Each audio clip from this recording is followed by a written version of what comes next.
wanna leave me, but I refuse to let you go.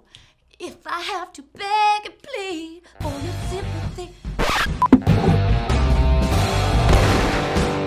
Hey guys, today on What to Watch Before You Die, it's 1983's The Big Chill. Okay, so this movie has always been on my list of what to watch movies, and when I went to research it for the show this weekend, I found out that it's oddly enough getting a lot of buzz right now. It turns out that The Big Chill is being re-released on Blu-ray as part of the Criterion Collection, along with some pretty great flicks. Even Lena Dunham wrote an ode to this movie last week on how beautifully it captures a single generation, but also speaks to all audiences. Well, I don't know. I mean, it's about everything. Suicide, despair, where did our hope go? Lost hope, that's it, lost hope. There are so many reasons why The Big Chill gets so much love. Here are just some of them. Firstly, I'd say it's writer-director Lawrence Kasdan's ability to immediately hook the audience and transport them to a land of nostalgia and life contemplation. We all know how much I love existential crisis movies, so it's definitely right up my alley. And it's fitting that Girls' Lena Dunham likes The Big Chill because the people in this movie don't actually have any real problems. I feel like I'm a person who just can't keep my mouth shut. Oh my god! They're old friends reunited by the death of Alex, one of their former cohorts. But it's not particularly their friend's death that makes them sad, but the realization that they're not where they once thought they'd be in life. Having met as idealistic college students at the University of Michigan, they spend most of the movie trying to figure out where they went wrong.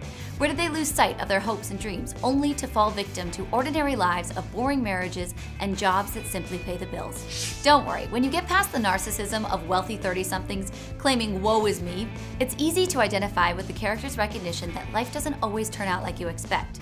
The Big Chill will make you reconsider your priorities and be grateful for your true friends. In the end, we learn that by surrounding yourself with the people that bring out the best in you, it's never too late to be the person you want to be. Who said that, Freud? No, I did. Next is the soundtrack. It's amazing. The movie's narrative is so completely furthered by its use of music that it barely needs a plot at all. Scenes become almost like music videos with little dialogue and show-not-tell methods of storytelling that let us know exactly who the characters are and what they're thinking without even having to say a word. We hear from the likes of the Rolling Stones, Aretha Franklin, the Rascals, Steve Miller Band, CCR, and the Temptations. Songs like the band's The Weight hold so much power they instantly get us into the minds of the characters, wishing along with the players on screen that we were back in the late 60s when the world had hope and anticipation for the good things to come. I feel like I was at my best when I was with you people. Resisting the impulse to have the soundtrack consist of 80s pop, the 60s and 70s era music transports us emotionally to earlier years when activism was in fashion. A time before Reaganomics and capitalistic complacency set in. Sigh. Well, the music's great. Anytime you mention The Big Chill to someone who's seen it, their first response is usually, "Oh, that soundtrack." The character development is incredibly strong. You have Glenn Close and Kevin Kline in ridiculously 80s short shorts as the caring husband and wife duo who take everyone into their home, basically holding it all together. Then you've got Jeff Goldblum always walking the creep line as the ever-hustling journalist for People magazine who tries to move in on the recently deceased Alex's girlfriend, played by the young Meg Tilly. It's not right. Alex is still warm. Can't blame Chloe. She's just a kid. Michael hasn't changed. Tom Berenger plays a TV action star who's embarrassed of what he does for a living, while William Hurt has given up his living only to become a drug dealer. Then there's Mary Kay Place and Jo Beth Williams, who both picked opposite paths. One's a high-powered businesswoman, while the other gave up her personal goals for marriage and a family.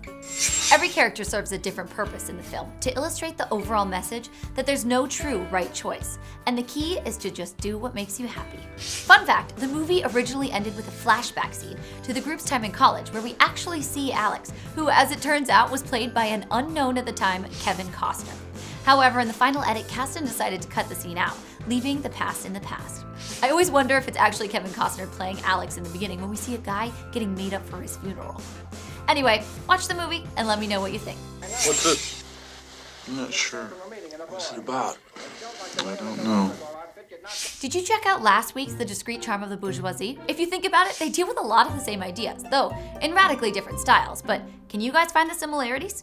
Subscribe for more cool movies to check out every Thursday, and follow me on Insta @MacWall to #WhatToWatchBud to suggest what I should talk about next.